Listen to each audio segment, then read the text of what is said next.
transformed when the camera began to roll.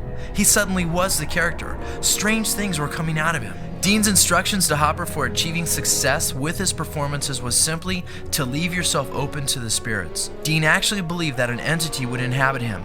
He describes it as sort of two people in the same skin, telescoping back from the other. The person inside would seem to drift up to the surface of the skin.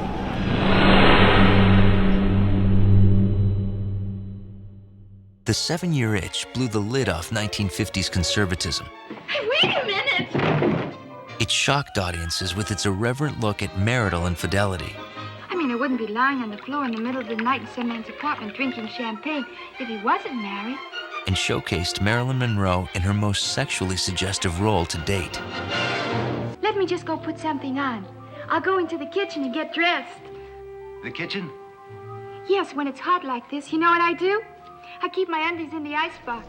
Marilyn Monroe has been called the greatest sexual icon of the 20th century. She was the sexual icon of her particular time and became, I think, the sex star of the century. She could make you do anything in the world from that big screen. Many people in the 1950s were shocked by Monroe's behavior and sexual prowess. That what has Marilyn Monroe got that a million other women have and prefer not to show? Well, it's pretty vulgar if you ask me. However, she was used as a change agent to help catapult our nation into the free sex movement of the 1960s. I have a message for your wife. You can see those early signs of changing values. I'd like to stay here with you tonight. I'd like to sleep here.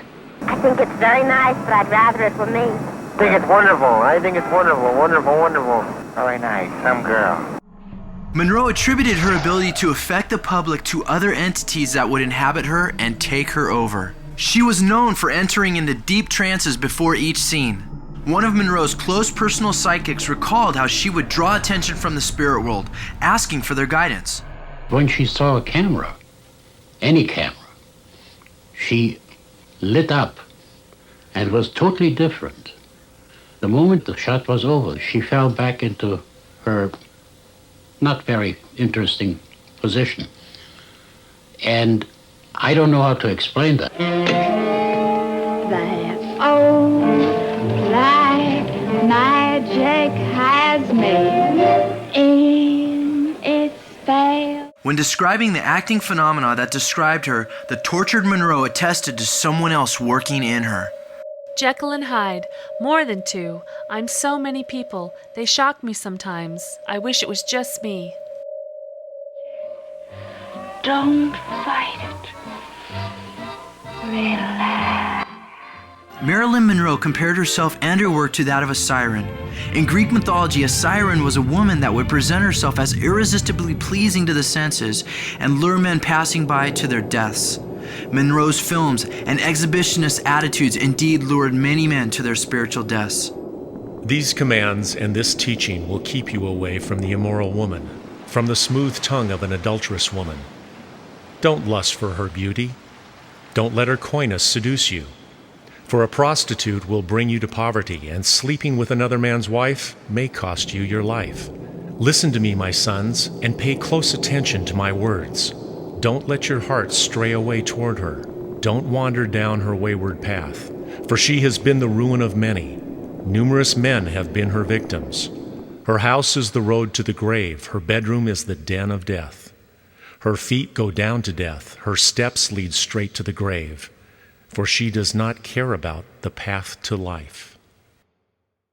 Like a Lorelei, flaunting her charms as she lured men on and on to their eternal destruction. Eternal destruction. Eternal destruction.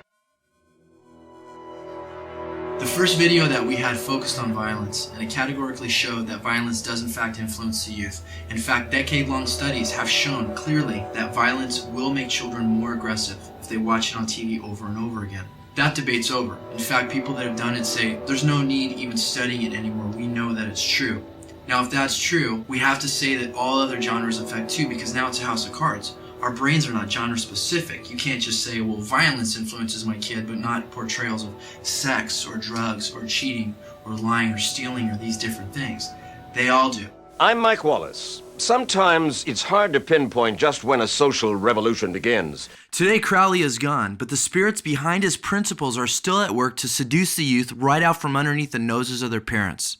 In the case of the sexual revolution, many date it in 1961. Beginning then, relations between the sexes changed radically. More people began having sex before marriage. They had sex at a younger age. The divorce rate soared. Men and women could talk about sex openly. There was a new frankness about homosexuality. All of this, it has been said, a social revolution. And it was inevitable that the free love and liberated sex of the counterculture became keystones for the mainstream pop culture. The 1960s witnessed a topsy-turvy occult infiltration based on the mechanics of Crowley's axiom, do what thou wilt. The 1960s movement specifically affected the youth of the country and spawned the eclectic hippie movement that has put on a different social mask in our day. After the foundation had been laid through the 1950s and most of the nation was ready for revolution, Satan turned up the heat in the 1960s and set into motion his plan of deceiving the hearts of the nation. We're in the very throes of a new satanic age. The evidence is all around us. All we have to do is look at it. After the Church of Satan was established, Anton LaVey opened a film office where he could instruct and guide popular filmmakers. LaVey specifically targeted Hollywood to become his primary means for satanic evangelism. Quick to participate, many celebrities were devout, outspoken supporters for the Church of Satan and its causes. Kim Novak, Jane Mansfield, Tina Louise, and Sammy Davis Jr. are a few who openly lent their fame to the satanic agenda in the 1960s. We are superior by the imagination, the creativity that is the heart and the very soul of the Satanist. Anton LaVey praised the work that celebrities have done for Satan's kingdom. You've got quite a legacy of satanic writers, film producers, and directors who have made their own packs. They've proven themselves to be cunning, wit, and courage beyond the best of their time. These people that have sold their souls for fame, power, and fortune are being used to push the New Age philosophies, or as what Anton LaVey refers to as the new satanic religion. Sammy Davis Jr. was a notable actor in Hollywood and most well known for his then risque Rat Pack shows. Anton LaVey declared, Sammy Davis Jr. was a dear friend and often put himself on the line when it was professionally hazardous to do so. He brought many influential persons into the Church of Satan and shared his own personal life with me. He was a sensitive, articulate, and very satanic individual.